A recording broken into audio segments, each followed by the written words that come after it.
আজকে কি রান্না করব? সেই বোনেদের বাড়ি থেকে যে ছোলা কচুগুলো এনেছি না, ওইগুলোই আজকে রান্না করি। ওগুলো এরকম কাটা কেন মা? এরকম কাটাই নিয়ে এসেছি। বোন ওগুলো কেটে সুন্দর করে দিয়েছিল। এগুলো কি গরম জলে ভাপিয়ে নিচ্ছ? হ্যাঁ, এগুলো ভাপিয়ে নিতে হয়।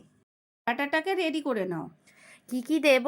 বেসন, লবণ, লঙ্কার গুঁড়ো, কর্নফ্লাওয়ার, কাশ্মীরি লঙ্কা গুঁড়ো আর গরম মশলা গুঁড়ো। হ্যাঁ, এবার একটা জল দিয়ে এটাকে ভালো করে ব্যাটার বানিয়ে নেবে। ব্যাটার তো করে নিলাম। এবার কি করব মা? এবার কড়াই বসিয়ে দাও, তো সাদা তেল দিয়ে দাও। দিয়ে এই ব্যাটারটায় ডুবিয়ে, ডুবিয়ে ওগুলো ভালো করে ভেজে নাও। ভালো করে ভেজে তুলে নেবে। একটু হালকা লাল, লাল মতো হবে। হয়ে গেছে। এবার তুলে নিই। হ্যাঁ, তুলে নাও।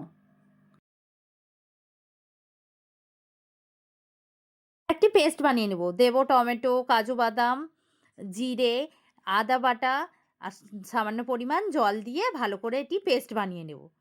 তো এবার কড়াইতে অল্প তেল দিয়ে দেব।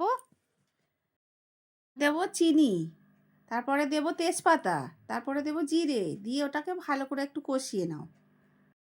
যেই পেস্টটি বানিয়ে রেখেছি ওটা দিয়ে দিই। হ্যাঁ, দিয়ে ওটা ভালো করে কষাবে, সব কিছু দিয়ে দাও মশলা।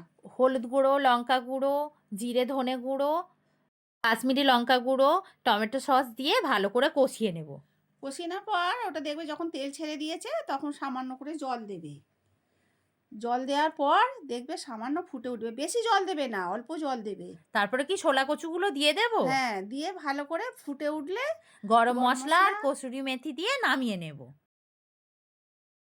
আপনারা বাড়িতে এইভাবে অবশ্যই একবার ট্রাই করবেন। খুবই সুন্দর হয় খেতে।